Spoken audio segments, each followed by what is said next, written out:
যে গত 26শে জানুয়ারি মহেশপুরে আমি এবং আমার কয়েকজন কার্যকর্তা আমরা গিয়েছিলাম।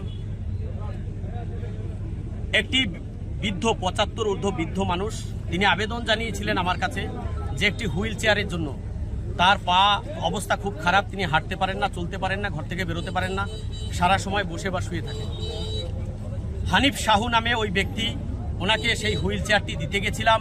সেখানে তৃণমূলের দুষ্কৃতীর আমার রাস্তা আটকে বিভিন্ন রকম অশান্তি করে, গালিগালাজ করে।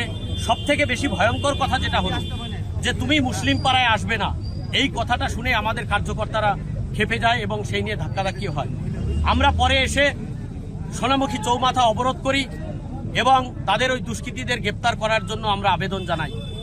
কিন্তু আমরা উল্টো দেখলাম যে আমরা এফআইআর করেছি, আমাদের সামনে ভিডিও ফুটেজ আছে যেখানে আমরা আমাদের উপরে তারা হামলা করেছে, সেই দুষ্কৃতিকারীদের ভিডিও ফুটেজ আছে। কিন্তু তা থাকা সত্ত্বেও এই তৃণমূল কংগ্রেস এবং প্রশাসনের একটা অংশ, যদিও প্রশাসনের সবাই নয়, প্রশাসনের একটা অংশ মদত দিয়ে আমাদেরই কার্যকর্তার নামে মিথ্যে অভিযোগ করেছে।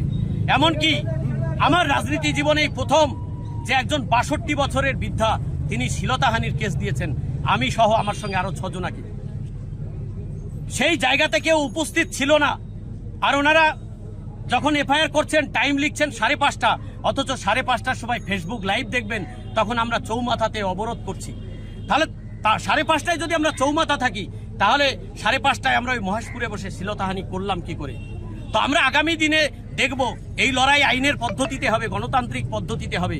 বাবা সাহেব আম্বেদকর আমাদেরকে গণতান্ত্রিক ক্ষমতা দিয়েছে, আমরা সেই ক্ষমতাকে কাজে লাগিয়ে আগামী দিনে এই দুষ্কৃতী এবং যারা মিথ্যা মামলা দিয়েছে এবং এই মিথ্যা মামলার সঙ্গে যারা সংযুক্ত আছে, পুলিশ প্রশাসন হোক আর পার্টির লিডার হোক, আমরা সবাইকে দেখব আগামী। আপনি দেখুন, এটা সাধারণ মানুষের একটা আবেগ, উচ্ছ্বাস। আজকে আমরা মিছিল করে আসছি, সেখানে রাস্তায় গাড়ি ছেড়ে দিয়েছে, কোনো ট্রাফিক কন্ট্রোল নেই। এই থানার সামনে গাড়ি দাঁড় করিয়ে দিয়েছে লরি, যাতে এখানে লোক দাঁড়াতে না পারে। থানার সামনে গেট পেরিয়ে এসে পুলিশরা দাঁড়িয়ে গেছে সামনে। তাহলে বিক্ষোভটা দেখাবে কোথায় বসে? মানুষের কি গণতান্ত্রিক অধিকার এটা চলে গেছে নাকি? এটা কি ভারতবর্ষের মধ্যে নয় এই পশ্চিমবাংলা, যেখানে বিক্ষোভ দেখাতে পারবে না? এই শান্তিপূর্ণ মিছিল কোথাও কোনো একটা গাড়িতে ডিস্টার্ব করেনি, কোথাও কোনো আমাদের কর্মীরা বাজে স্লোগান দেয়নি। তারপরে তৃণমূল বারবার এই বিজেপির মিছিলকে, বিজেপির মিটিংকে বানচাল করার জন্য, বিজেপির প্রোগ্রামকে বানচাল করার জন্য বিজেপির কার্যকর্তাদের কেস দিয়ে বারবার একইভাবে হেনস্থা করছে। তাই আজকে এই মানুষ, কার্যকর্তারা রেগে গেছে এবং সাধারণ মানুষ রেগে গেছে।